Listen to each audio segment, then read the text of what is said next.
hair loss is an emotional issue for millions of men and women around the world. Shocking figures now show that more women are seeking help for baldness than men.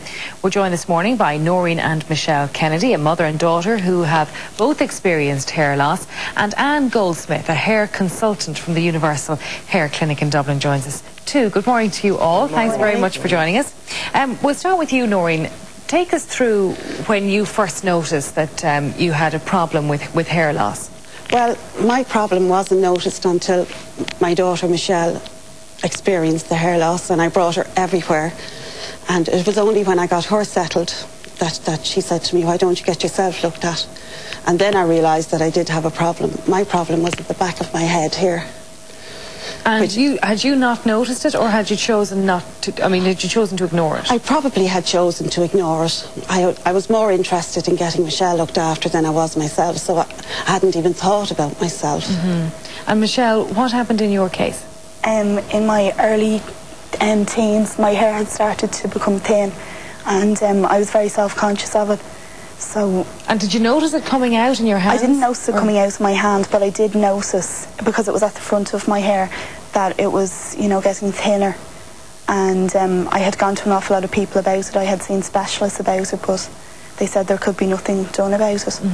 So then you came to see Anne, which is where you come in, Anne. Yes. It's a very common problem, isn't it? In women particularly. Very common. When we first opened about 40 years ago, which is a long time, mainly men. And then suddenly a few women. And now truly it's not half and half, it's more ladies than gents coming in. And traumatic, because they're losing the hair on the top here like men. They're now actually calling it female pattern baldness rather than male pattern baldness. And we have so many ladies bald on top like men, or if they come in time, thin, and we can then do a little bit of helping. There's no miracle. There's no miracle if you've gone or you've lost it or we can't do anything. We ask people to come in when they start losing, when they see a lot of hair in the comb, in the basin, come along, and then if we've got some hair there, we can work on it. And it is very upsetting and distressing, and we have people sitting at home, they don't want to go to work, they don't want to go out because people might notice. Michelle had the little problem of she couldn't comb her hair back.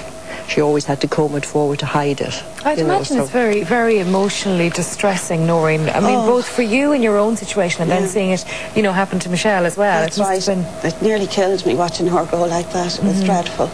But I brought her everywhere. We went to specialists, trichologists, the works, and they all said nothing could be done. And we brought her, Anne was on the television one day, and my mother saw it and said, "Why don't you try it?" And we walked in there. And it was the first time I think Michelle ever had hope. And just coming back to you, and you talk about the number of women that are coming to see you, 60% of your clients now. I'd say 70, 80 now. It's really, really a significant number. Why are women experiencing this baldness? We're doing a lot of research at the moment. I mean, guesswork comes into it, hormonal imbalance, thyroid problems, under or overactive.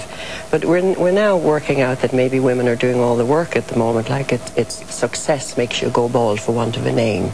I'm not saying watch yourself on that one. But, I mean, there's a lot attached. So you're talking about stress, really? Stress plays a great part, but in a lot of cases with ladies, it is parental or hereditary. It can, and strangely enough, it does follow the female side of the family rather than men assume if they're going bald, it's like their dad. But in actual fact, a lot of it follows the mother's genes.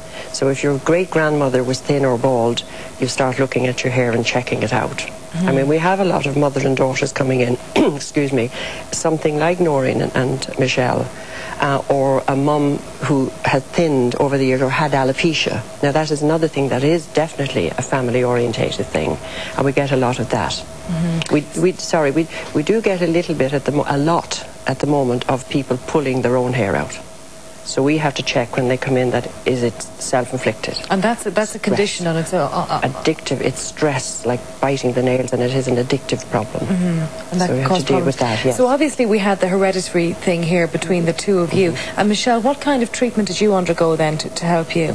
Well, when I first started to go, I had the usual treatments that Anne offers, and they then got the ETG machine, which I have both treatments now, so I have one on a Wednesday and one on a Saturday. Okay, well, someone now will have to explain what this machine is. The machine, well, firstly, the treatment, Michelle said, the usual treatment is what we've been doing and are used to. We've been doing it for 40 years, so we stick to what we know, I suppose. This is the ETG machine. You're sitting under like a hairdressing hood. and the actual machine switched on forms an electromagnetic field around the scalp. Now, if you come along with some hair, got to have some hair. Men who are bald, forget it if there's no hair. If there's some hair underneath, dormant or sleeping, this will activate the hair follicle and get it growing. So it's a great achievement at the moment. It's the first one in Ireland that we have. And so if you're activating a hair follicle and the hair is growing, will more hair follow? Oh yes, then? once you get it going, you've activated it, because a lot of hair problems, it means the hair is just sleeping, it's lazy. And a lot of our treatment prior to this would have been a high-frequency machine to stimulate the oil and blood supply.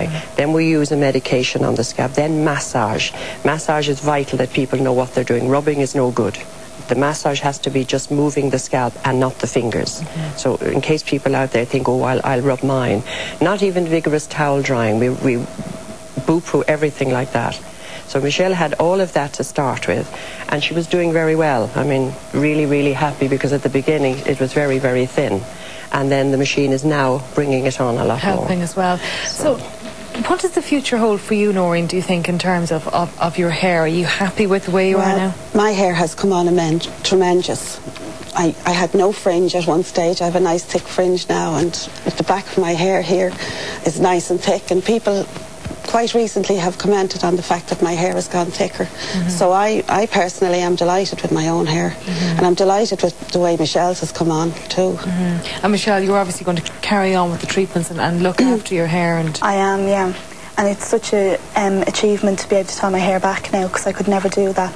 I had to wear it the way I have it today, but I can't actually tie it back. And imagine emotionally and psychologically you feel so much better as well, because... Definitely, it was awful, you know, especially when you're a teenager, to know that you can't tie your hair back and you're very conscious of it. And I had just given up hope until I heard about Anne's place, because when I went in there, they gave me hope. And they're so nice, you know, to go in somewhere and someone to be so nice to you when you feel so low about something, because people can see your hair.